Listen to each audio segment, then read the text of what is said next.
UFC 314 Volkanovski versus Lopes takes place this weekend, and I'm going to go through the entire card, starting with the early prelims, ending with the main event, giving my prediction and breakdown for every single fight on the card. And this is a UFC level card. We're going to get to it in a second. There's a few bad ones on the early prelims. However, this is actually a UFC level card. So I'm very excited for this one. I know it's crazy to say that because this is the UFC. Surely every card should be UFC level, but no. We've been through a lot, but UFC 314 is finally here. Nora Cornolle versus Hailey Cowan.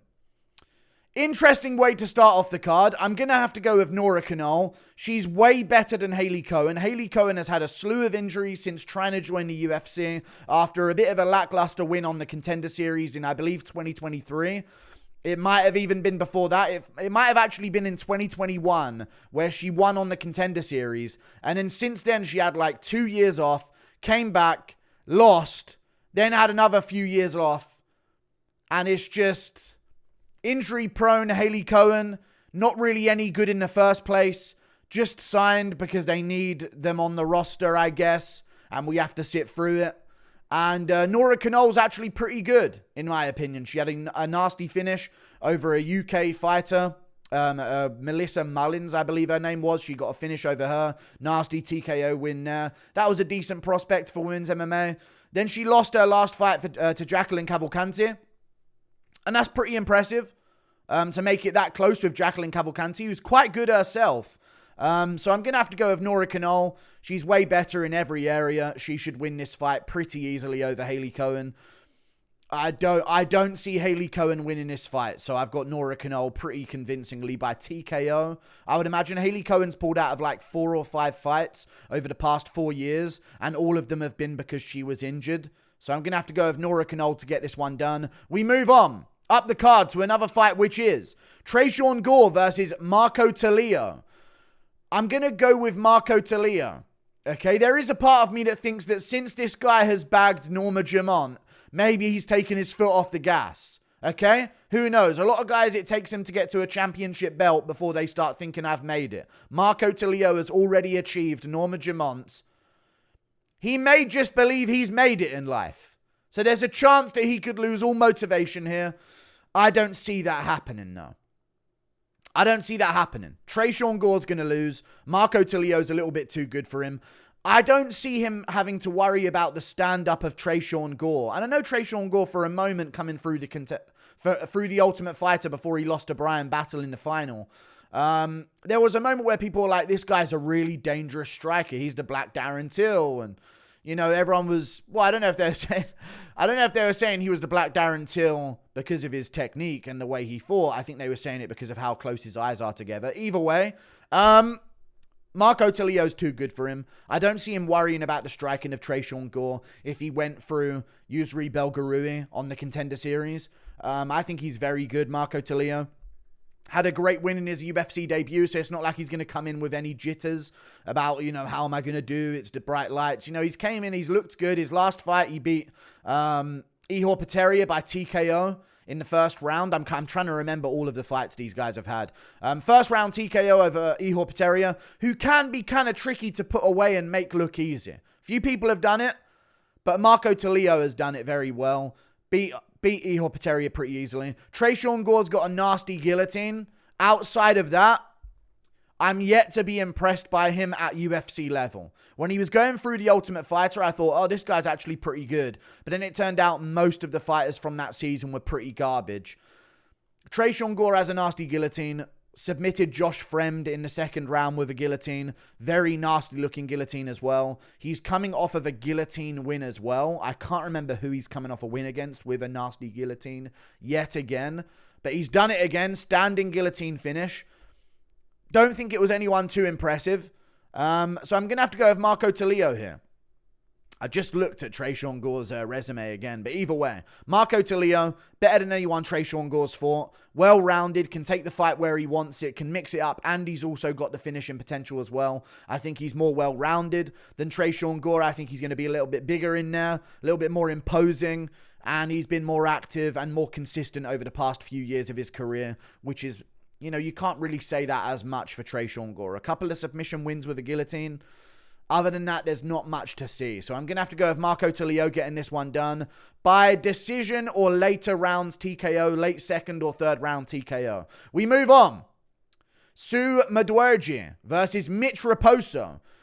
I think this is going to be a Mudaerji win. I know a lot of people are going with Mitch Raposo here because of the split decision to Andre Lima, which is really impressive when you just look at it as a split decision to Andre Lima. You look at that and you think, oh my God, Andre Lima, he's amazing. Look what he just did to Daniel Perez. You know, he's been on a bit of a streak in the UFC recently. You look at that and say, oh, well, Mitch Raposo went to a split decision with him. I have no idea how they scored that a split decision. I just don't get how they scored that fight a split decision. Andre Lima clearly won the fight. You can give Mitch Raposo a round. I can't remember which one you could give him, a second or a third round. But other than that, I watched it earlier this week. Mitch Raposo did not win that fight. He did not. It was a competitive fight, don't get me wrong. But I thought Andre Lima pretty clearly outstruck him. Either way, Andre Lima, not too big. I think Mudaerji is going to be too tall, too big for him. I know he lost to Tim Elliott, and he had another bit of a lackluster performance against Matt Schnell where he couldn't put away Matt Schnell by TKO. Embarrassing. Anyone can. Okay? If you're going to be in a UFC, put Matt Schnell away by TKO.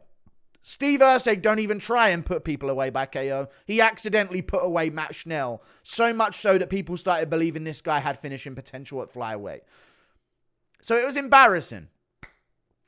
The narrative after that fight when Mudaerji fought Matt Schnell was that, wow, this Matt Schnell guy's tough. That's embarrassing.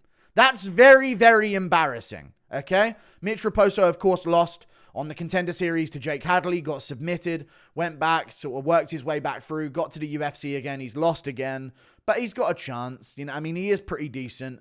I just think this is going to be something where he's too outranged. And Mudaerji had a few mishaps early in his career. Was on a bit of a streak before that, but then sort of got grinded to a halt. I think he looked really good against Charles Johnson. Maybe that's because Charles Johnson just wasn't used to fighting people that were his frame in the flyweight division, and Mudaerji was a bit of a shock to his system. I think on the feet, outside of a moment where I believe he got rocked in one of the rounds, on the feet, I think he looked in good control of that fight.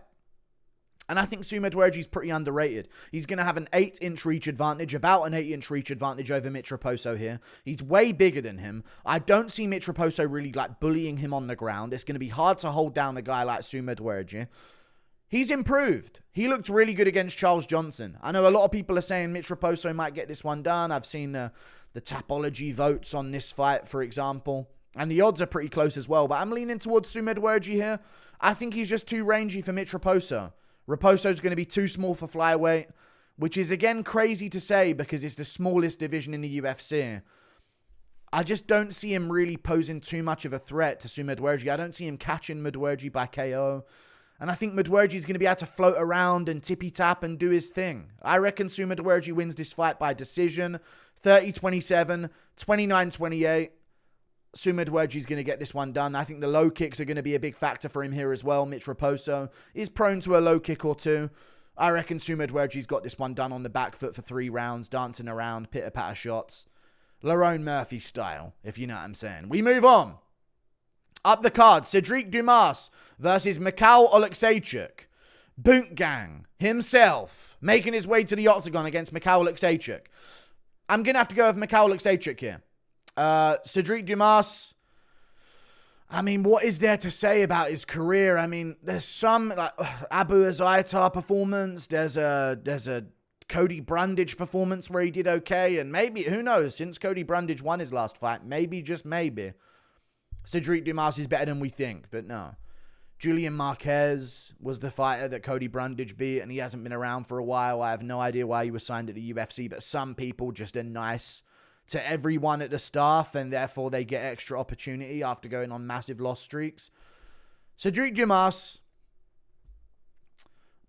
I don't see anything. I don't see this ability on the feet to put someone out cold. I don't see this crazy submission ability after the grappling. He does have okay wrestling for MMA, but I don't see anything special. You know, Michal Oleksiejczuk, at least he has some nasty hands. And he's tough, beyond belief. And he's got some knockout power. And he can scramble and grapple pretty well.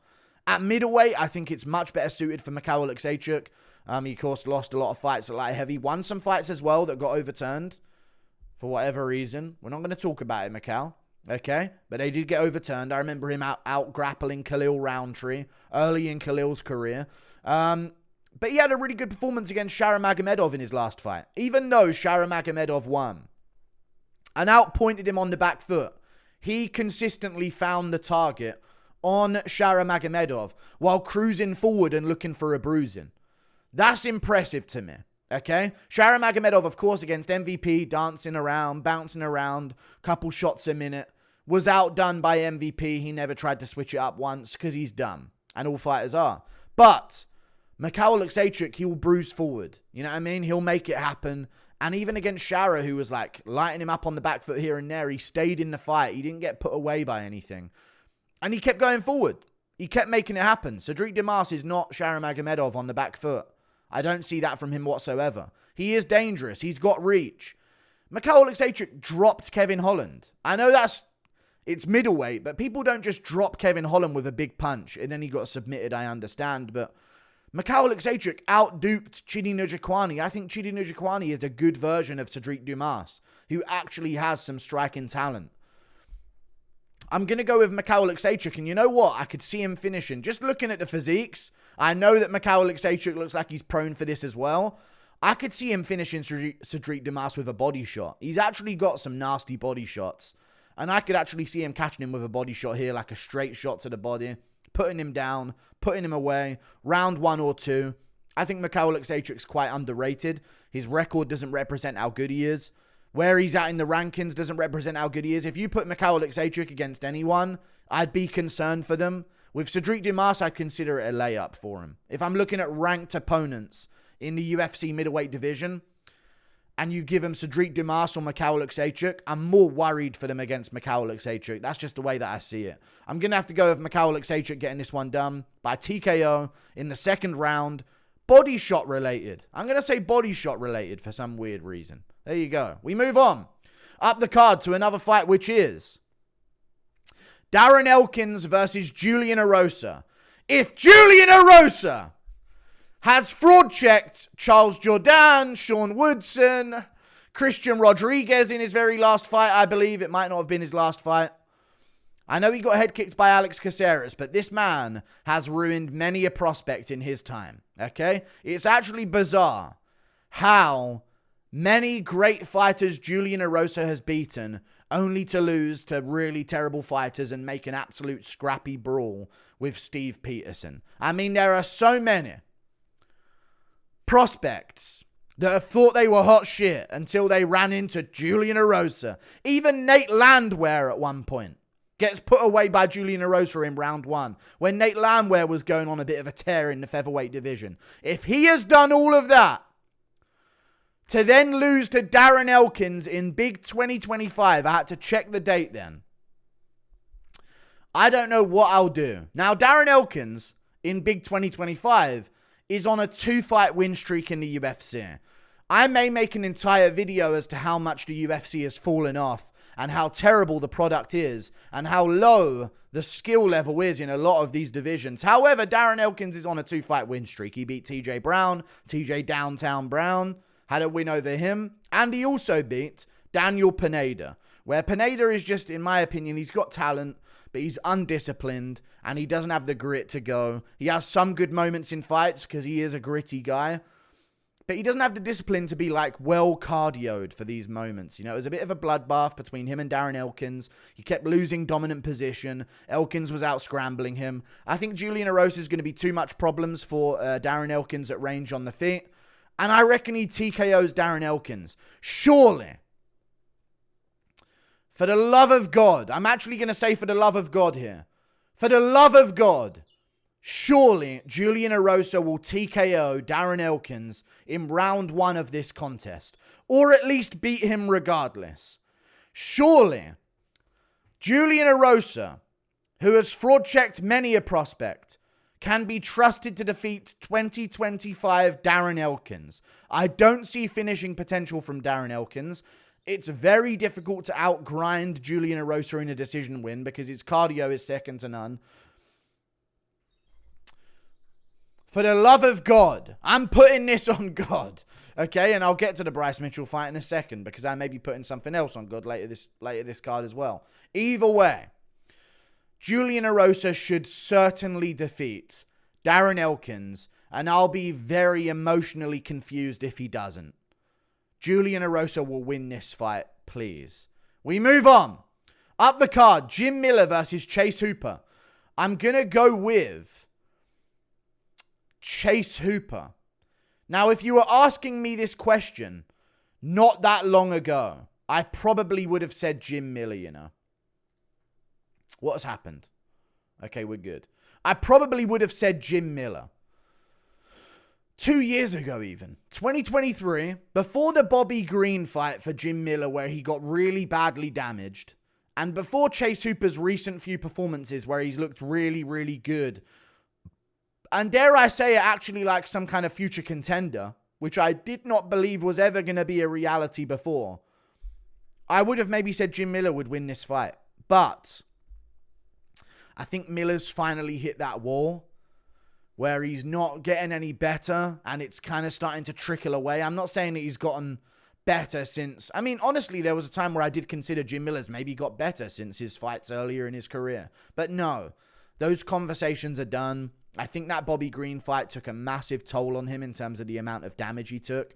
Bobby Green's really good at doing that, beating up on other vets, and then a prospect comes along and destroys him, or a contender comes along and destroys him. Either way, I just don't think Jim Miller's got this one, guys. After I saw Chase Hooper put down Vyacheslav Borshev in the first round and knock him down badly and then put a whooping on him and submit him, I was shocked. I was aghast. I didn't know what to believe anymore, okay? Chase Hooper well and truly bamboozled me. I don't know. I didn't see potential in Chase Hooper. I thought, you know what? He has technical skills. And his submission ability is crazy. He's got a few submission wins in a row now. But I just didn't see the finishing potential and the strength. I didn't think he had the strength. You know, there were certain opportunities for him in fights. I mean, he beat up on that New England cartel guy. Nick Fior, I believe it was. And he just beat him up for 3 rounds on the feet. I know it's a New England cartel guy, which is kind of, you have to, you know, if they ain't Cater or Rob Font, they're probably shit. That's honestly the general opinion you have to have of those guys. And I believe Mitch Raposo's a New England cartel guy as well. So I'm glad I actually picked against him. Either way, Chase Hooper's going to beat Jim Miller by submission, right? He's going to beat Jim Miller by submission. I think he's got the strength now. He's finally built into his frame. He's become a man in front of our very eyes. And honestly, it gets me kind of emotional. It gets me kind of emotional to see Chase Hooper all grown up. You know what I mean? In the UFC, I don't know how I'm saying that, but it's true. We've witnessed Chase Hooper all grown up. Okay? We've watched him go from boy to man in front of our eyes. And he's actually now become some kind of formidable prospect in a division. His submission ability is crazy. The way he scrambles. It's not even the way that he scrambles. It looks exhausting to deal with him. If Jim Miller and Chase Hooper end up on the ground at any point in this fight, I don't think Jim Miller's way outmatched in terms of submission ability here. But Chase Hooper's just annoying. He's so annoying. He fights like a little brother, and I don't even have one, and I know that. From being one myself. Just when you think you've got him. Where does these legs come from? Now you're on bottom position. Now he's scrambling to this. Then you escape that, but Chase Hooper's one step ahead. He's got one hook in on the back. You've got to escape this now. Then you escape that. Then Chase Hooper's threatening some kind of like Kimura. Then he's flipped you over with it. Now he's on top again. It's just exhausting. And I don't know if Miller's going to be able to deal with that at this point in his career. So I'm going to go with Chase Hooper by submission in round 1. Round 1 or 2. I think Miller will give some problems on the feet early. Hooper will also land some good shots on the feet. And once Hooper does land a couple good shots, I think he gets Miller down, and I do think he submits him. I really do. So Chase Hooper gets this one done by finish early. I'm going to say submission. I'm going to say submission with a rear naked choke. We move on. Up the card to another fight, which is Xiaonan versus Virna Jandiroba. Look at that. It automatically adjusts perfectly for me. I'm going to go Virna Jandiroba. What the fuck are their last few fights? Xiaonan beat Tabitha Ricci recently. Before that, she lost to Zhang Weili. She got dominated by Zhang Weili, but she had some moments, to be fair. She did have some moments. More than can be said about Tatiana Suarez. But Virna Jandiroba, I think, has also lost to Tatiana Suarez in her career, if I'm not mistaken. But I think she's way better at grappling than Xiaonan. Jandiroba's good at grappling. Annoying as it is, I do think she's going to be a title contender. Up next against Zhang Weili in the women's strawweight division in the near future. I don't like that reality. I think Zhang Weili's probably going to beat her. But that just goes without saying for any woman that you put up against Zhang Weili these days. Even though I picked Suarez like an idiot. Either way. Virna Jandiroba's probably going to win. She'll probably out-grapple Xiaonan. She's no slouch on the feet either. I think Xiaonan's a little sharper on the feet. But Virna Jandiroba, I believe, has beaten Marina Rodriguez, someone else, and someone else. I think she has a win over Mackenzie Dern, if I'm not mistaken. Or a split decision either way. What the fuck is her recent resume? I was just looking at this the other day. She's beaten the who's who. I tell you, I mean, the who's who. You name them, she's beaten them. Even though I can't name them, if you do, she's probably got a win over them in the women's strawweight division. Okay? Her grappling's really good. Her submission ability is really good. She's threatening. She gets the dominant position quite a bit on the ground. And I think Xiaonan gives up those positions quite a bit as well. She's got a good initial takedown defense based on athleticism, but I can see this getting pushed up against the cage, where she starts to get dragged down a little bit and tied up with one hook in for Virna Jandiroba. I'm going to go with Virna Jandiroba here over Xiaonan. I think it's a lock. It's a close fight, though. I just don't see the finishing potential from Xiaonan. I don't see it. I'm going to go Virna Jandiroba. She keeps winning. She keeps winning, and I think she'll continue to win. And then I think Zhang Weili will destroy her. And then we'll finally get something interesting in women's MMA, where we see Zhang Weili, Valentina Shevchenko. But I think Fiorot might beat Shevchenko, though. This is the problem. I don't know what's going to go on right now, but I hope we get some kind of super fight for Zhang Weili at flyweight soon. I think Jandiroba beats Xiaonan, then Zhang Weili beats Jandiroba, and then we do some kind of super fight. Who knows, though? We'll see how it goes. We move on. Up the card to another fight. Dan Ige versus Sean Woodson. I think Sean Woodson's unfair. To those opponents not named Julian Erosa or Luis Saldana, who should have won but got DQ'd because he kneed him in the face once he fell to the ground after being dropped by him. I know what you might be saying. If Luis Saldana can drop him, then so can Dan Ige. And don't get me wrong, I want to trust you there and believe in you. However, I don't know the injury situation for Dan Ige in the fight with Lerone Murphy, but I watched it back. He looked like fucking shit in that fight. I know he made it closer than Josh Emmett did. But I also think Dan Ige could have beaten Josh Emmett. I think Josh Emmett may have been just a tad overrated in his career based on a few brutal KOs that are 5 years apart from each other. Okay, because other than the Bryce Mitchell one, and I hate to do this because I'm going to probably pick Bryce in a second. Other than the Bryce Mitchell one, the last one was against like Masad Bektik. And then he knocked out Ricardo Lamas. It was a good KO over Bryce, but lightning struck in the bottle for Josh Emmett there. I'm going to go Sean Woodson. He's really improved, and he's really good at range, and his boxing's really annoyingly good, and I hate seeing him win, because I hate seeing him. I think that goes for a lot of people, honestly. I hate seeing him. It's annoying to look at, but I think he's good. I think he's really good. I think he's really good. Beat Jordan, and it's one of these things with him where, listen, I know Dan Ige can catch people, and watch out for that dynamite Dan Ige. He can catch you and put you away. I get it. But Woodson doesn't even get caught anymore. Where's the hope in beating this guy? He's too big. Too rangy. He's peppering him with shots and he's out. Alex Caceres made it somewhat competitive because he was on a similar range to him. He was a similar build to him. I think Ige's going to be a little bit too outranged here. He's got a 7-inch reach disadvantage. That's a lot of reach, okay? I think it's a little too much for Ige. Look at the way this fucking freak is built. Do I need to say any more? What is this? Look at this. What is this? Look at his arms and legs compared to his torso up here. How do you defeat such... I mean, people were calling Raul Rosas Jr. El Disgusto. This might be El Disgusto Senor. You know? I don't know what this is. I don't know how they're going to beat it at featherweight. I think you need a specialist who's either near his level height-wise that can be better at striking than him and reach-wise as well, which is rare in the featherweight division. Or you'll need a really good grappler to deal with him. I don't think Ige's got either. And Ige's all right at grappling. He is good, but he doesn't seem to be able to impose it. You know, he doesn't go out there and force the grappling. And he tried to against Murphy in the second and third, and it didn't really go his way. Dropped him in the first. But I thought Dan Ige very clearly lost that Lerone Murphy fight.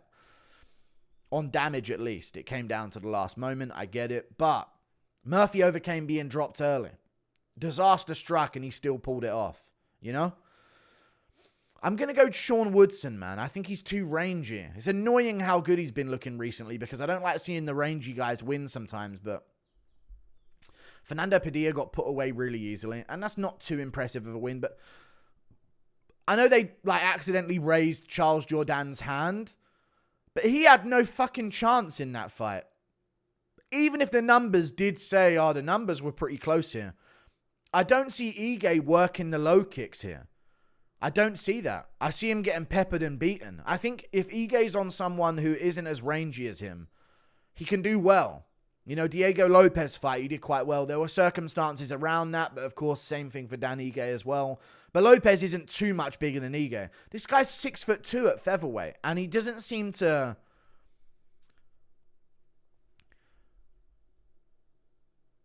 What can defeat such evil? I don't understand. But he does very well, and he's been doing very well, and he's been consistently winning. He beat Dennis Bazooka, and even in that fight, when watching him rip body shots on him against the cage, he's not just rangy. Certain fighters are really rangy, and it's but they're not good. They're just rangy as fuck, and they're abusing the weight, and they're too big, and they're really lanky, and that gives a lot of people problems. But he's actually really good on top of that as well. I don't see him getting taken down by Ige, and I think if Ige tries, he might get kneed in the face, which is what he did to Terrence McKinney in their fight, kneed him straight in the face. That was the first highlight reel loss of Terrence McKinney's. This guy highlight reeled Terrence McKinney before it became cool. Okay? He made it a trend. He set the trend of hilariously knocking out Terrence McKinney before these young whippersnappers ever started doing it, okay? He was ahead of the curve. I'm going with Sean Woodson. He's actually good, on top of just being really rangy and awkward. And he's up and coming. Ige's had some wear and tear. And again, in the Murphy fight, I will say this. I know Murphy's good, and we just saw that against Emmett. He looked bad. He looked all right in the third round against Diego Lopes. And he looked pretty good there. And maybe we'll talk about that when it comes to the main event. But he looked... Against Murphy, he just wasn't letting his hands go. Maybe he had a broken rib or a torn shoulder muscle or something, but I don't know, man. I think Woodson's going to be out there loose, flicking his shots out there, mixing it up, and I think he'll win a decision against Dan Ige and build up the damage as the fight goes on. We move on up the card to another fight, which is Nikita Krylov versus Dominick Reyes.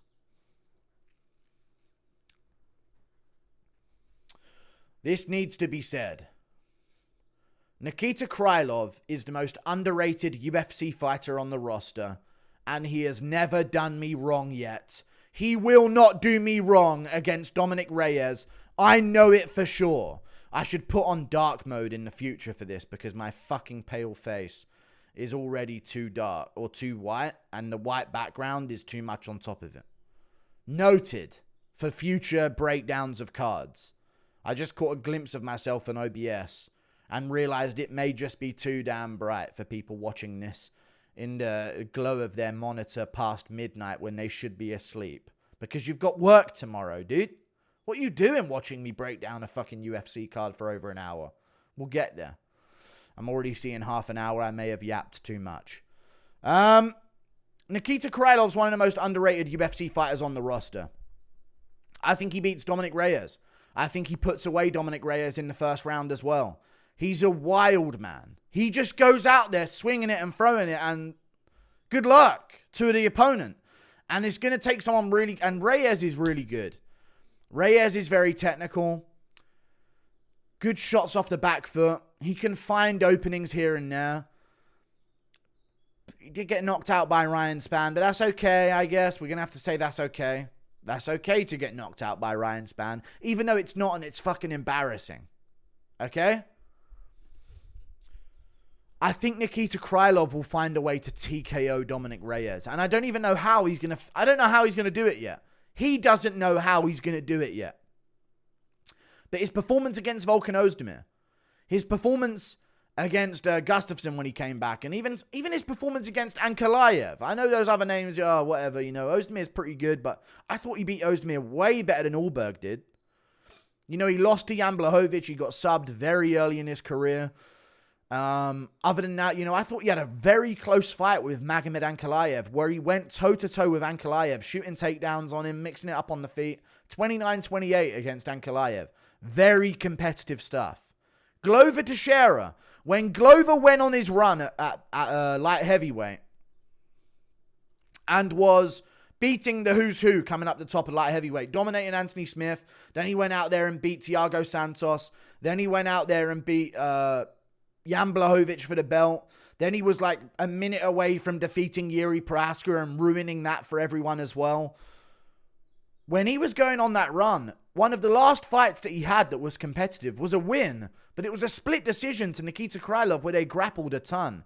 I think his grappling is underrated. I think his striking is underrated. I think Nikita Krylov is the most underrated fighter in the UFC. The Glaze session may now be over. Dominick Reyes is good, but I think Krylov's too consistently good. And I have to acknowledge it. He's been out for a while now. I like that though. I know he's from a region of the world that may be going through some big kabooms at the moment, to put it lightly, because he lives right on the border of Russia and Ukraine. I'm not chuckling about it. It's a very serious situation. It needs to stop. There's not enough of us boys left. Let's stop killing each other, for the love of fucking God. Okay? But I think Nikita Krylov's really underrated, and when he does show up, I trust him to be in shape and healthy. And his takedowns are really good. And I know Reyes is good at takedown defense, and, you know, he stuffed John Jones's takedowns. He did.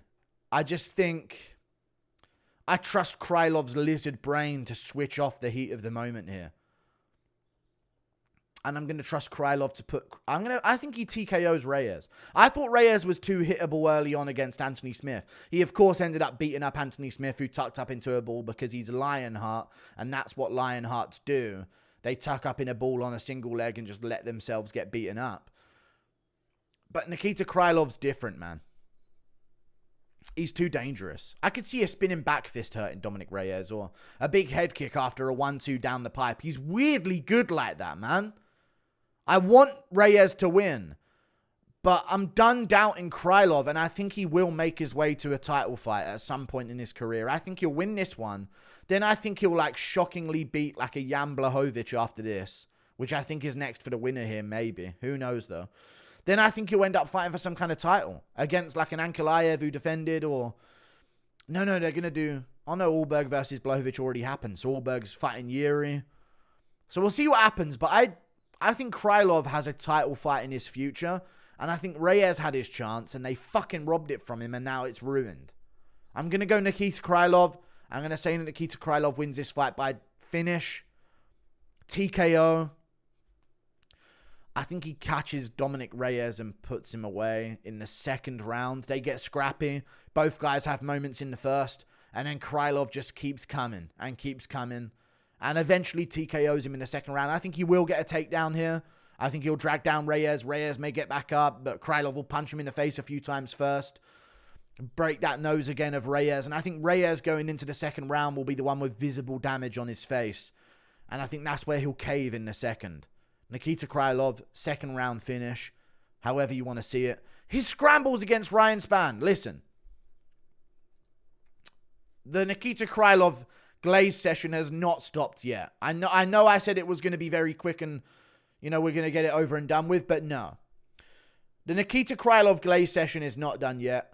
Look at his fucking submission scrambles against Ryan Spann. I know it's Ryan Spann, but he knocked out Dominick Reyes, so it's okay to use as an example here.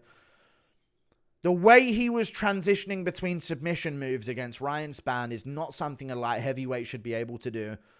I think Nikita Krylov is so fucking underrated, and I'm done explaining myself anymore. Nikita Krylov's going to win this fight by finish in the second round. We move on. Up the card. Yair Rodriguez versus Patricio Pitbull. Ooh, look out for Patricio Pitbull, dude. He's a scary ghost.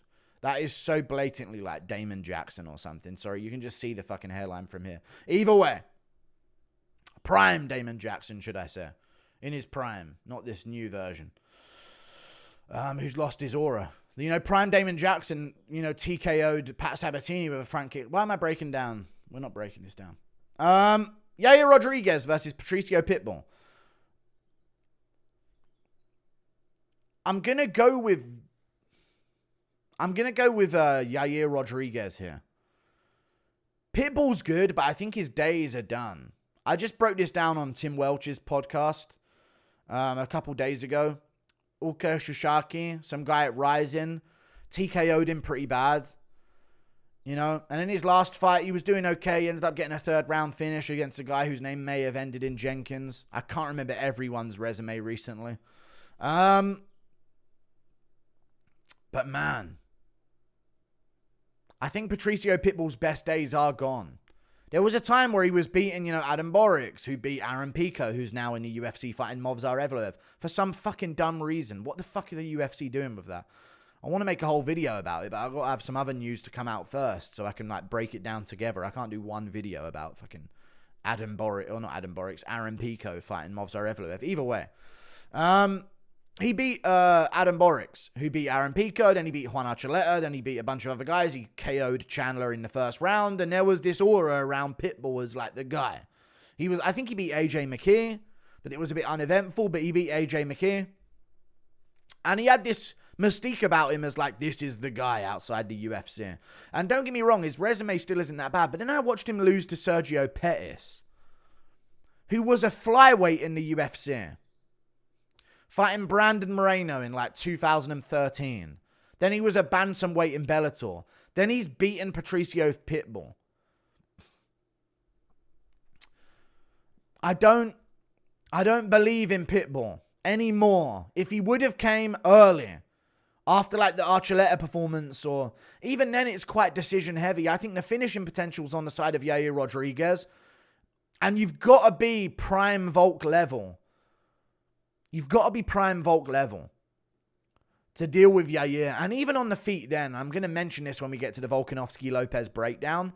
Yair was giving Volk problems on the feet, Volk was doing his thing. But he took down Yair, and that's where Pitbull could do well. But I know that's what Yair's been focusing on recently because it happened to him. And I don't think Pitbull has the submission ability of a Brian Ortega enough to get this one done by submission early in the first two rounds at least. Maybe in the third round there's a chance. And I also don't think he's got the raw grappling strength and ability that a Volkanovski has, especially when he was coming off that 5-rounder against Makhachev upper weight class. Pitbull does not have that competitive of a fight with Makhachev whatsoever, in my opinion. I think Yair puts him away. Pitbull's shorter. He is dangerous, but the finishing potential just ain't there historically. And he is coming off a TKO win, but it seems like we've dropped in comp. And he's actually dropped in performance alongside it. Maybe then you could argue, now we're back up in competition. He's going to rise to the occasion. But I think Yair's going to be too dangerous for him with his kicks. Low kicks, body kicks. I can even see Yair hurting him with a front kick to the body. That's my take on this. I think Yair is going to sting him with massive kicks up the middle, to the face, to the body, hurt him, have him hunched over in the first or second round. I think this might be a situation where Pitbull looks good in a third round. I don't know if I want to say that Yair finishes him, but Ushaki finished him by TKO at Rising. Put him away really nastily as well. It's tricky, man. I feel like now more than ever, we've had these UFC fighters where we're making it so that these UFC guys are in these very high-profile fights, but we don't know how they stack up against the whole division that they're now leapfrogging. Why is that happening more than ever? Even I mentioned it a second ago with Aaron Pico versus Movsar Evloev. And then we had Asian guy from Rising. I just mentioned Rising. Who's the guy from Rising that just... Kai Asakura is fighting Pantoja. And it's just like we've got all of these situations. This was supposed to be a one-off with Chandler. You know, even Ben Askren came in and fought Robbie Lawler, and then they made him fight Masvidal before he even got a sniff at a chance of a title elimination bout or a title shot. And it's just... It's interesting, man.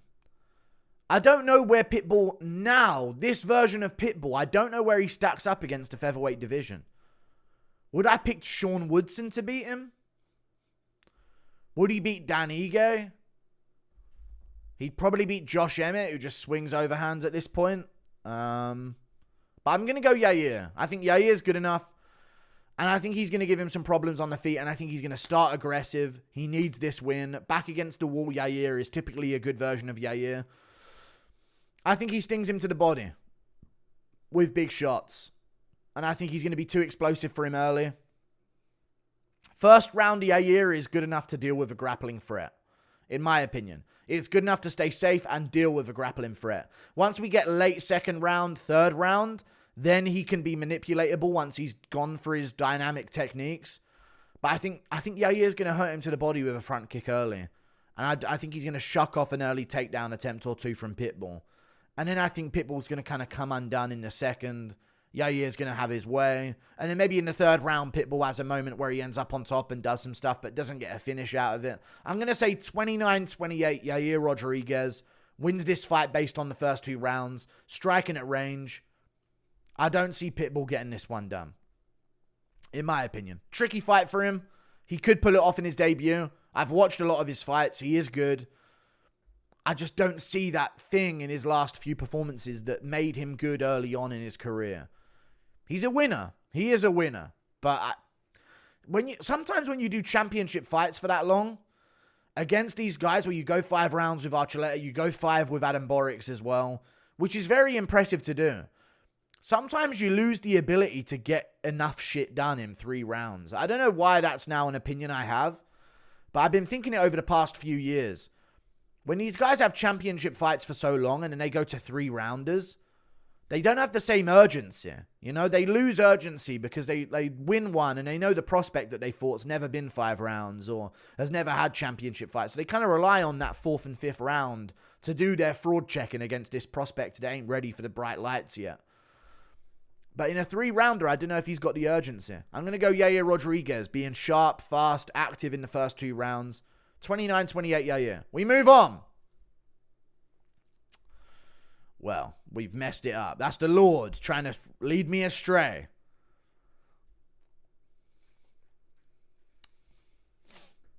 Well. Bryce Mitchell versus Gene Silva. The moment we have been waiting for. The fight of this card and the next. I don't even know what the next card is. Who cares? Bryce Mitchell versus Gene Silva. It's here. It's upon us. And let me tell you this. Bryce Mitchell's a plus 270 underdog. I don't know what kind of people run the gambling. I'm joking. Let me not get all Bryce Mitchell-y about this.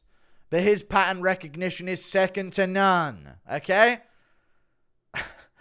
Gene Silva claims his hands are made out of stone. Mitchell thinks they're made out of wood. Okay? Gene Silva's trying to charge interest on this. I'm joking now. Bryce Mitchell is going to win. I think he's going to win this fight. And I'm not just saying that because it's Bryce Mitchell and haha, funny. I'm going to go fishing with Bryce this summer in America. Watch out for it.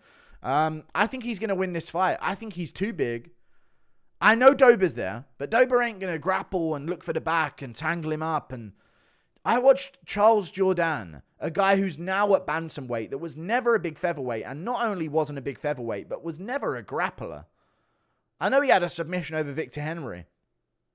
Was never a grappler. Bryce Jourdain.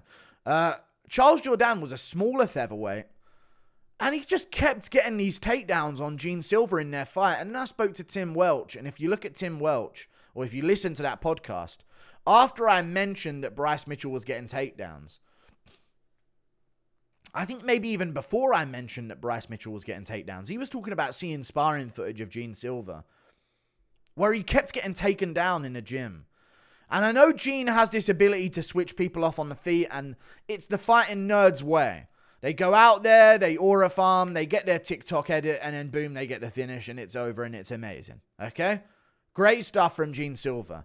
He is really amazing, and if he wins this by TKO, I'm all aboard. Okay? And everyone is going to be as well, because this is going to be a highlight, massive moment if he does pull it off. If Bryce goes out there and grapples, I think he will get Gene Silver out of there with a rear naked choke at some point in the first or second round. He's really underrated, man. Is Gene Silver going to finish Bryce Mitchell in round 1 by TKO? Ilia Topuria couldn't. I know Emmett could, and Emmett landed that perfect shot, and it put Bryce down. And fair play, Bryce stepped up short notice. He got slept by Josh Emmett. That's horrible for him. Great win from Josh Emmett. Cool. Good version of Bryce that had a training camp and was somewhat prepared for Ilia Topuria. He's not going to get caught up in this handshaky thing with Gene Silver early in the fight. And even in that fight, he was going for his takedowns. I know it said that he took down Ilia Topuria once. He got him down again other than that, but Ilia popped back up. But he got him down again. He lifted up a single leg, tripped out the leg behind it on Ilia, and got him down for a second. And Ilia got a good underhook and worked his way back up to his feet immediately against the cage. I've watched a lot of fights to break down why I think Bryce Mitchell's going to win. I think he will out-grapple Gene. I think he'll get the takedowns. I think he'll get to the hips. He has a really weird ability to get to the back from wherever he's from. Even when Dan Ige ended up on top of him in their fight, he would find a way from bottom position to get to the back of Dan Ige. He's strong. Mitchell's really strong. He took down Edson Barboza over and over again, kept him there, pinned him down in that fight, and dropped him in that fight as well. People forget, man. He dropped Edson Barboza in that fight in the first round. I think Bryce is underrated. As long as he doesn't go out there, and this is the problem with Bryce. If Bryce goes out there and has this thing like, I'm gonna beat this guy up and put hands on him and take him out. This guy thinks he's ready till I put these paws on him. If Bryce Mitchell has that energy going into this fight, he may well get stung and put away.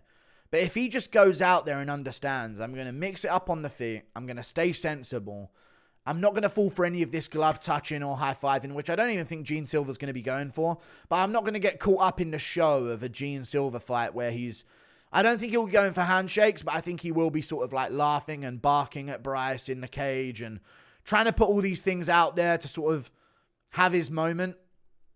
But before the knockdown against Melsick, he was getting kind of outstruck a bit. You know, he was getting out tit for tatted, and he put away Dober, but I think Dober's done. You can say it was since the Gene Silver loss, but I do think Dober's done. You know, I picked Manuel Torres to put him away in round 1 for a reason. I think Bryce is really good at grappling, and I think he will get down Gene Silver.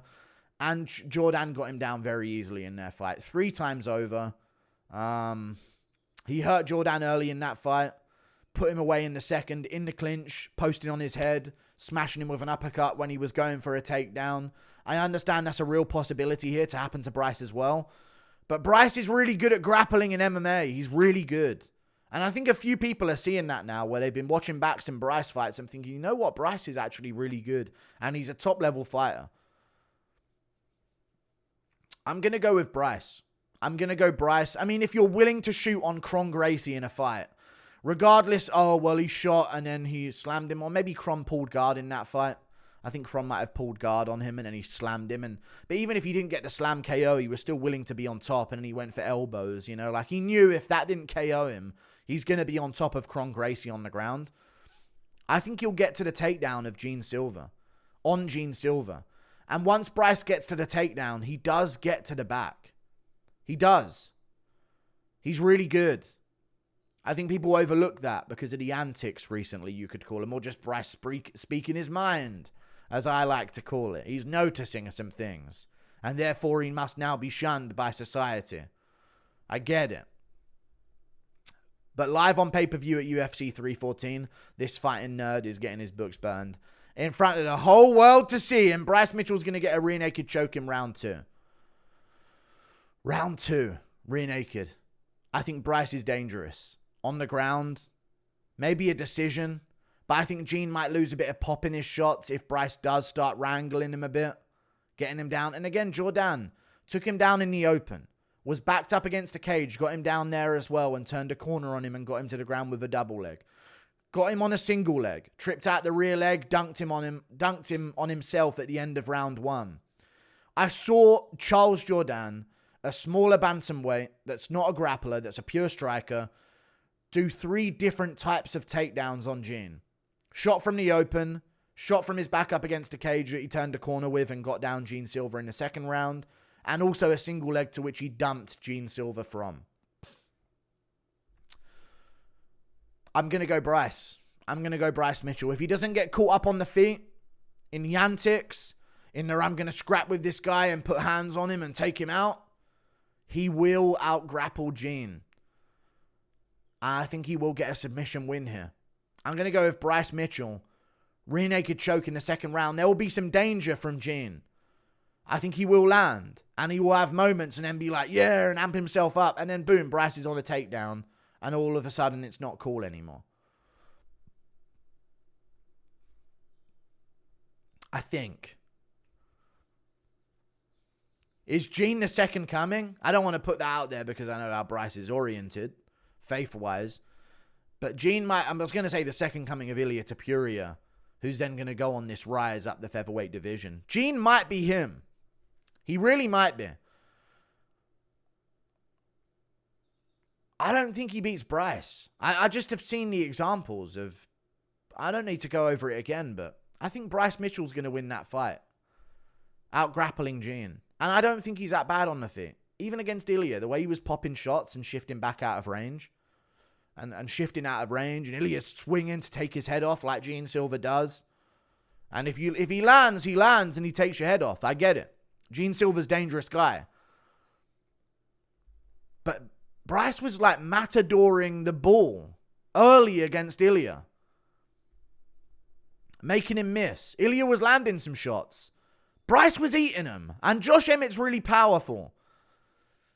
Does it keep happening well for Gene Silver? He just keeps getting these knockout highlights? Or does Bryce win with better MMA? I'm going to go Bryce Mitchell. We'll see how it goes, though. Yee-hoo, brother. Hog tie that true. I think Bryce subs him. We move on. Up the card. Michael Chandler versus Paddy Pimblett. Oh, my God, man. This card is hurt. This card is very heavily, I think this, but I could very easily see this. Man, I'm concerned about this one, actually.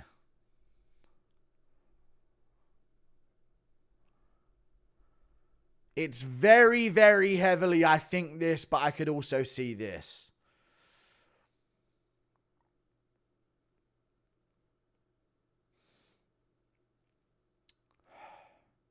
I hate the predictions, man. Anything can happen in these fights. I'm not getting a Paddy Pimblett interview. I don't think it's going to happen. It may do, but I'm not sure. I think that after laughing about Molly McCann's loss, because my chat was just conjuring up, wicked level humor, I think that ship has sailed. But I don't use that to predict these videos or predict these fights. I'm nervous. I'm sweating here. I'm going to go Paddy Pimblett. I'm going to go with Paddy Pimblett getting this one done. I'm going to go Paddy Pimblett by, I think, TKO. I think he's going to catch Chandler. The problem with this fight is, and here's where we get into the breakdown of it, I guess. Chandler's good, and he's always in these fights. And I know the last Charles Oliveira performance is probably a big reason as to why a lot of people will go with Chandler here. And he's always dangerous. He's got knockout power. There is an idea that is Michael Chandler. I do this all the time. And normally I'm correct when I do this. There is an idea that is Michael Chandler. And then there is reality. Where Chandler can take your head off with one punch. He can. But he hasn't done it since Dan Hooker. Sure, he front kicked Tony Ferguson in the face and knocked him out. Very impressive. Very impressive. And we'll get into Pimblett's Tony Ferguson performance in a second. And if I didn't think this was going to be an early finish for Pimblett, I probably would go Chandler over 5. Because I don't think Pimblett's got that same conditioning in the 4th and 5th that Chandler has. He's been there before. He's been there before that he was even in the UFC. He went 5 rounds of Eddie Alvarez as like a young kid in the game at the time. I think Pimblett beats him, though. He's weirdly good, Pimblett. He's just... You can't explain it, but... I remember watching a Mighty Mouse video a while ago, maybe a couple days ago now, where he was breaking down Pimblett. Maybe just yesterday or the day before. Day before yesterday or something. And someone in the comments was like, he's kind of like Drickus. And he is. Where you look at it and you think, well, that shouldn't be done like that. But he just fucking wins. And Chandler's the opposite. Where he just fucking loses, man. How can I pick Chandler to win when he keeps on losing? And I know he has good fights with these top guys. And in round 1, he was really doing a number on Poirier. Yeah, then he wasn't. And then he got subbed by Poirier. I've seen a lot of people saying, how can you pick Pimblett to submit Chandler if Oliveira couldn't? In that last fight they had. I have a take about that last fight with Oliveira Chandler in a second.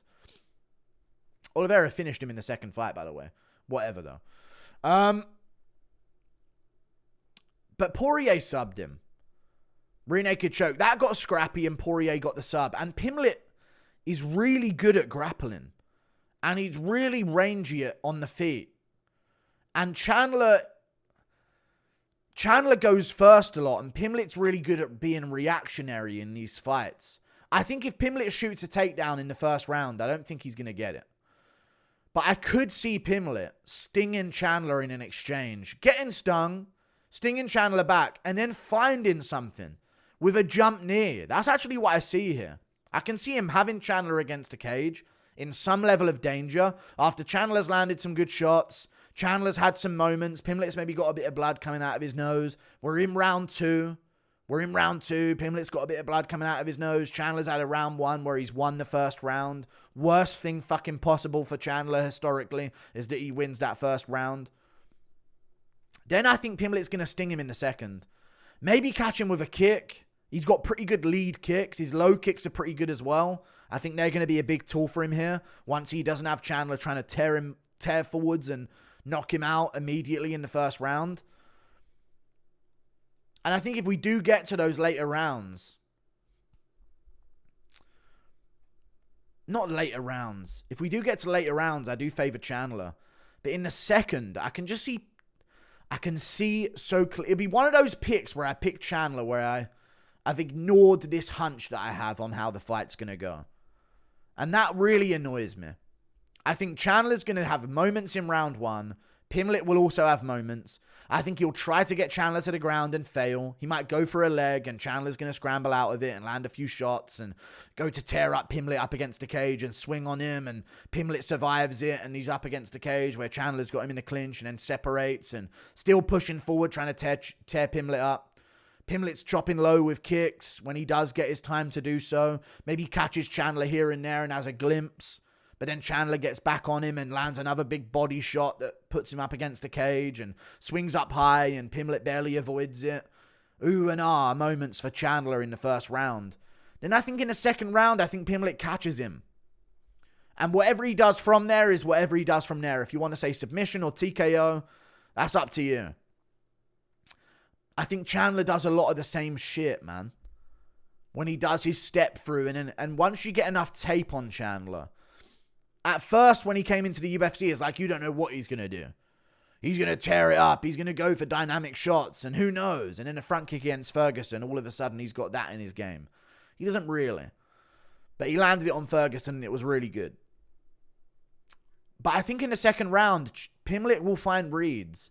And after Chandler goes for his big explosion of a then it'll be Pimblett going bap, bap, bap, bap, bap, bap, and landing like a combination flurry that will stun Chandler off balance. He'll get back up a little bit disoriented, back up against the cage. Pimblett frames with his lead hand, times a jump knee on Chandler. And then Chandler goes down, and Pimblett either follows up with punches to finish him by TKO or gets to the back and gets a rear naked choke. Now, couple fights we have to go over here, and my opinions on them. The Tony Ferguson fights. There was a moment in the third round where Ferguson started to have a bit of success, and then Pimblett took him down and took him down for the rest of the round and stayed on top. Cool. That's a bad moment for Pimblett, and I acknowledge that if we do go into the fourth and fifth, I'm leaning Chandler for sure. If this goes past the second round, you got to start live betting Chandler no matter what's happened in the first two. But then there's Michael Chandler's performance against Tony Ferguson, where I know it wasn't too damaging, but he did get dropped in round one by Tony Ferguson. And then he front kicked him and put him away. And, he got Ferguson down at the end of the first round and started punching him and landing some shots. But Pimblett stunned Ferguson bad, was chewing up his leg early in that fight really easily. And he didn't finish Ferguson.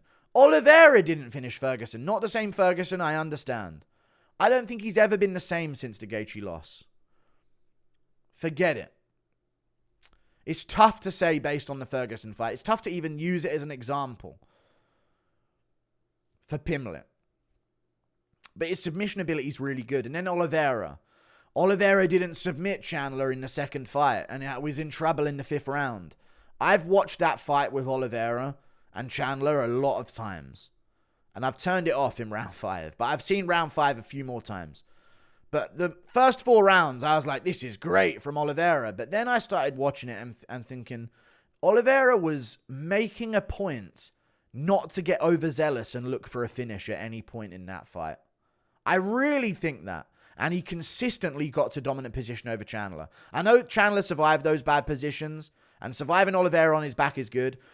But there were so many moments where Oliveira would hurt Chandler on the feet with a good shot, sting him with something good, or catch him and Chandler would trip over himself and then start running away from Oliveira.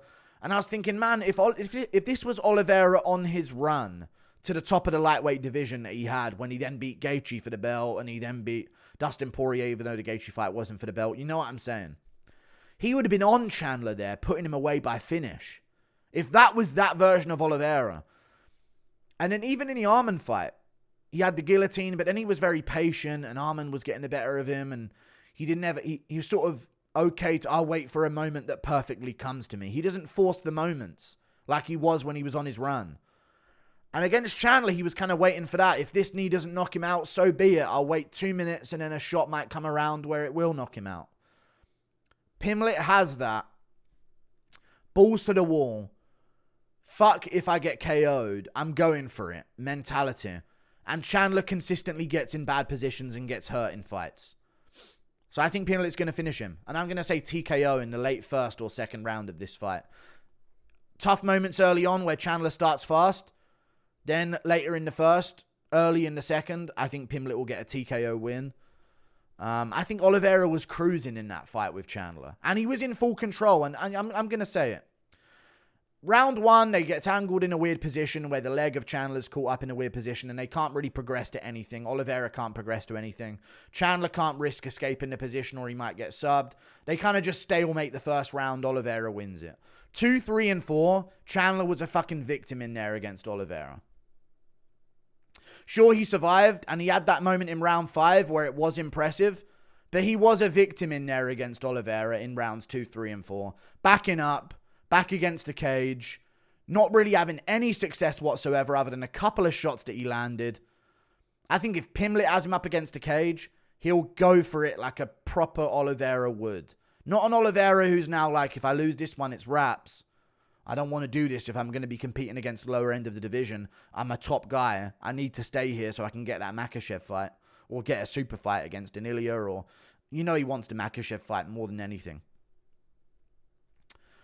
But, I don't know, man. I think Pimblett will have that mentality where if he does have that moment of success against Chandler, he's not going to be caught in a north-south position against him like Gaethje was laying there. He's going to have that instinct to go for a finish. And I think he will get a finish over Chandler. I'm worried that Chandler will take his head off and prove me wrong. And it does seem like that could happen. I get that prediction completely where Chandler could go out there and take Pimblett's head off early in the fight and sleep him. Who has he done that against other than Dan Hooker in the first fight of his career? Very impressive to do that to Dan Hooker. Don't get me wrong. Other than that, he has success, then his opponent has success, and then he loses. And he comes undone. The Oliveira fight, second fight being an exception. The 5th round, he had a moment, a lot of back of the head shots, but he caught Oliveira before that and stung him, and Oliveira then failed a takedown, and Chandler ended up on top and smashed the back of his head in. He is a filthy fucking cheater, I get it. But there's 9 of these, you know? And I've seen it happen more often than not in the UFC. I can't pick Chandler to win. He throws it away too much. I can so see him being like, yeah. Getting amped up after a decent first round. I'm actually going to settle on second round TKO for Pimblett. I think his hands are underrated. I think his striking's underrated. Chandler will tear forward early. Pimblett will give him something to worry about. Like a takedown attempt that will fail. Or a shot that will land. Chandler will go, okay, I need to be a bit more composed, but I'm still winning and I'm still doing good. They'll start going a bit back and forth. Chandler will have won the first round, having more of the ooh and ah moments. He'll start amping up, getting the crowd behind him. And then round 2, he'll get stung and put away. I say TKO. Paddy Pimblett TKO. Second round. Not being biased. I think the bridge is burned after chat was spamming Molly McCan't. Molly Mc, can I take your order, please? And then when Paddy Pimblett appears on the screen, I'm laughing to myself as they say Paddy the Saddie. When Pimblett's crying about Molly McCann's retirement. And then she retires, and I'm laughing and giggling while chat says, you can't fire me, I quit our retirement. I think the bridge is burned, guys, but I'm going to go Paddy Pimblett winning this one by second round TKO. We move on to the main event. Alexander Volkanovski versus Diego Lopes. Oh, I feel like I'm upsetting so many with my picks. I'm going Diego Lopes by TKO. I think he's really, really good. And there were moments in the Brian Ortega fight where I was worried, but can I say the same against Volk? There were also moments where I was worried there. And Lopes did have that iffy one against Ige where the 3rd round came around and it was like, ugh, that doesn't look good. And I think if we do get to championship rounds, Volkanovski's got an advantage. But I think he's done. And it's sad. And I like Volk. I really like Volk and I want him to win. I want to have that moment where we get a feel-good moment in this sport again. We don't get them anymore. Holloway loses to Ilya. Volk gets slept by Ilya, speaking of it. You know, Bilal win. We got Bilal's champ. You know, we have these moments. Oliveira loses. We don't get these feel-good moments for the fan favorites, and I would want it. But I think Lopes is going to put him away in the first round. I think this is going to be a crazy pay-per-view with crazy results. And I think Lopes is going to put Volk away in the first round. I think Volkanovski's game, and I know he got finished early in his career at middleweight, but he had this mentality early in his career when he was on the come-up, where it was, he's just not going to lose to these guys. The thought of losing just wasn't in his head, so he can be in front of Holloway in the 3rd fight and go, oh yeah, and then pile back in with more combinations and shots and zip back out again, and even against Ortega to escape the guillotine and a triangle and get out of it. It's just like there's this aura of invincibility around Volkanovski. It got like checked for a second against Chad Mendes, where he did get dropped and then he popped back up. Even then, Volk got dropped. He popped back up and he goes, woo! And gets in Chad Mendes' face and breaks him.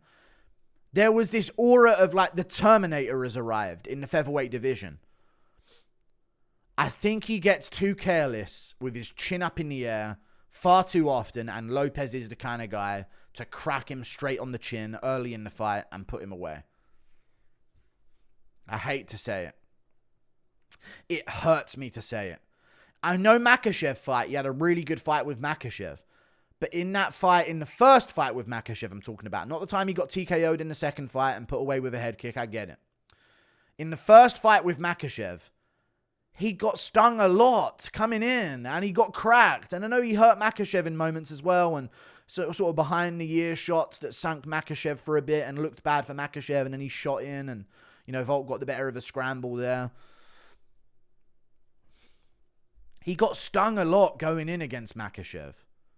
Stung a lot. He got hurt early in that fight and wobbled backwards, and then Makhachev's going for him. And that was Volk when he was on a tear and he was in his prime and he had these great moments, and now he's been out for a very long time and he's coming off 2 back-to-back TKO losses.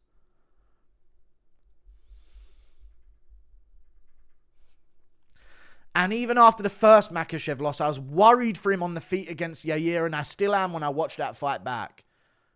He got Yair down with a takedown. In the first 2 rounds, I don't think he can be safe to get down Lopes. In the first 2 rounds. If he starts mixing in takedowns in 3, 4, and 5, that's where Volk's going to have success with the grappling. In the first 2, I think he shouldn't even bother. He should try and tame Lopes on the feet, stay out of danger, and have his moments there. And he had a great performance against TKZ, but it's TKZ at that point. And he was injured for that fight. I even made a whole video about how TKZ's injured. He's going to get schooled by Volk and destroyed and put away. And I was like, okay, there you go. And he took it on short notice. Either way, I'm not going to just pick apart all Volk's wins, but it just is. He's old. He's on 2 TKO losses in a row. If he loses, he's done. And he knows that. It's little Volk. Little chubby Volk at lightweight on short notice, picture Volk. This ain't real Volk. He's going to be in a bit better shape than this pudgy Volk at lightweight. But this little chubster, man, I feel bad. I can see the tears. And I just, I just thought I could come back. And I guess, father of time, it catches up to your soul. And hey, I just wanted to show you, I've done everything I could in this sport. And hey, test yourself. And that's what I live by. I can hear this. Can you not hear this? Live on pay-per-view. I don't hear, yeah, and still, I'm still the fucking man, hey. And him going off about how he's still the fucking man. And anyone at featherweight can get it. And I'm moving back up, hey. And hey, they told me I weren't going to win. Stand up for yourself. I don't see that. I don't see it or believe it in my wildest dreams. I don't see it. I see crying Volk. Sad that he did the Makhachev move. Then Ilya slept him out cold. He got put out cold. I know it's Ilya. But Bryce Mitchell ain't get put out cold. Emmett didn't. I know. I think we will be looking back at Volk's career. And after that Makhachev rematch where he stepped in, this is the worst decision a fighter has ever made in their entire career. And this is why. He eventually had to retire after losing to Ilya and then losing to Diego Lopes. He will be looking good in this fight early. And I think Lopes is the fighter that waits and goes. He doesn't force it. He cruises in with a high and tight guard, ready for low kicks. They will be there for Volk. Volk will find the low kicks. I'm not going to say he's gonna deal with the low kicks of Volk. No one can. I don't think anyone truly can. Ilya did a good job of firing him back. But Volk still got him off. I just think Lopes is the perfect build and size to where he's like a Holloway. Not in that level of striking over 5 rounds and cardio, I get it. Not even durability. But in the first 2 rounds, at least give me this. For the first 2 rounds of a fight, Diego Lopes is Holloway's presence and build with nightmarish consequences for mistakes. That is something that Holloway has had not a lot of for a lot of his career. When he moved up to lightweight, he beat TKZ, moved up to lightweight. I just knew he was on a technically different level to Gaethje, and if he is that much better than you, he will find a TKO. But if it's evens with Holloway and it's quite competitive, he doesn't have that finishing potential. He just doesn't, and he never has. At featherweight especially. Lopes is the presence and frame of, and it isn't the same Volk. And he's got that same presence as Holloway. But nightmarish consequences if you fuck up. And Volk leaves his chin up in the air when he throws inside low kicks. And he looks away and touches his nose. Looks away a bit. And he's on the back foot and he, lands a jab. Smiles a little bit. I'm doing good here. This is great. Oh, I can't wait to get out into cooking with Volk. And all of a sudden it's over and Lopes has stung him. And Volk's hurt. Oh my God, no. Disaster has struck. Early round 2. Late round 1. Volk was doing really good. No. Volk was landing really good low kicks and jabbing the body well and landing a couple crisp shots over the top on Lopes. He's building in confidence. He's back. Oh no. Lopes has caught him and hurt him, and Lopes is swarming like a maniac on Volk, who's trying to get back up to his feet against the cage and shovel punching him in the face, and Volk sinks down again. No, it's over. Oh, still in it, ref. And there's a little early stoppage complaint. And can you not hear this and see this? Am I the only one who sees this right now for Volk? 5'6", 5'11".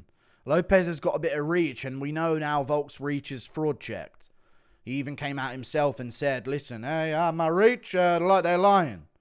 My reach ain't that good, hey. It's pretty bad, and I don't know why they got it at 70-something%. 71.5%. I'm saying percent for reach. Like it's out of 100. I think Lopes is going to smash calf kicks. Volk will low kick as well. Lopes will smash calf kicks at range. We'll take his time. We'll cruise forward. He will be the one going forward here.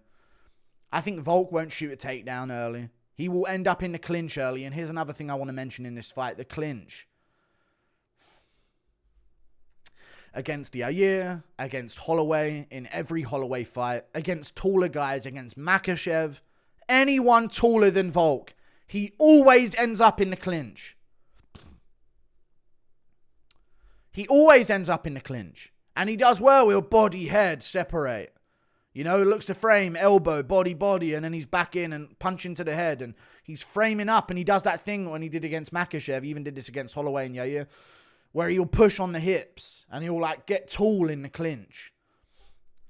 I could see them clashing, and Lopes... single collar, uppercut, right hook, uppercut, mean. I ain't worried about being KO'd. Hasn't happened to me twice in a row in my last 2 fights, and I've been saddled for a year. I'm on a roll. I'm Diego Lopes. I've got aura right now. Mean. Who fucking gives a shit if Volk hits me on the chin? I'm fucking Diego Lopes. And then Volk's going to be more like, watch yourself. This could go sketchy, could go haywire. Could end up on my back. Got to watch out. Got to respect him. He's a tough fighter. Whereas Lopes is going to be, this is my moment.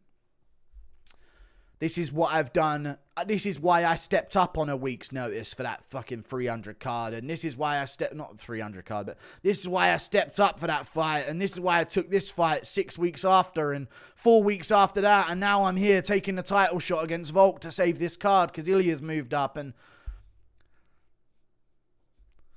he's going to have the presence of Holloway with nightmare consequences for Volk. And Volk against Yair, man, his chin was up.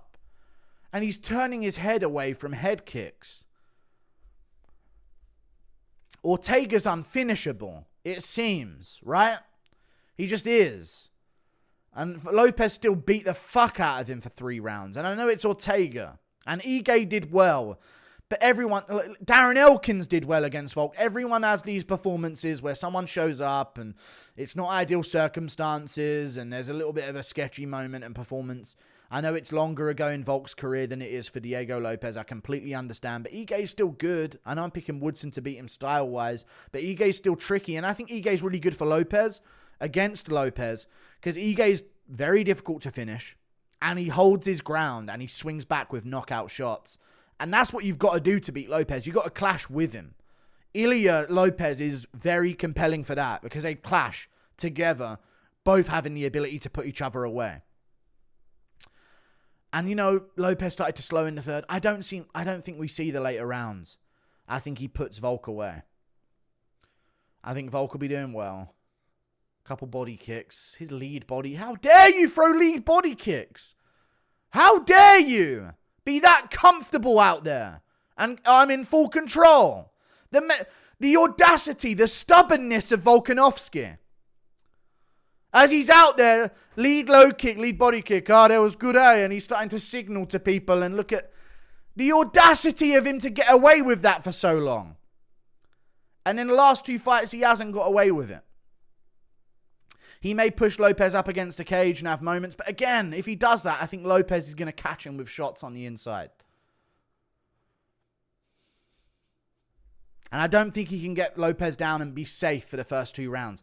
He can out-scramble Makhachev and survive with Makhachev on his back. Cool. Makhachev's not really a rear-naked choke artist. I get it.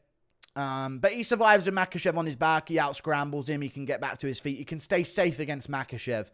It's not like Volk was getting the back of Makhachev and, well, that submission from Volk was nearly in. There was none of those moments. Even if he could get down Lopes, it's too dangerous early. Lopes has got too many subs off his back. I think Lopes puts him away. Evloev looks human against Pico. Beats him. Lopes puts away Evloev. And I think Lopes is going to be the champ. I think you're looking at the future champ of the featherweight division. Diego Lopes. I think he's going to be the man. I think he's going to be your man at featherweight. Volk. Standing there like he shat his pants. Like, I just don't feel the aura anymore, man. Lopes is, look at the smug, to rock that. The smugness on him. His tattoos speak better English than him. The aura on Lopes, his stance. And then Volk's here, like, Mummy, I pooed myself again. Oh, can you wipe for me? And he showed up to his parents' room. And it's just, it's not going to go that well for him. He's going to lose. Last 2 KO losses in a row. Year out of the cage. At his age. Never been done at featherweight before. Or many of the lower divisions at all, period. Lopes finishes him. Late first round TKO. Like and subscribe. Thank you for watching. Toodle Pip. I'll see you later. Goodbye.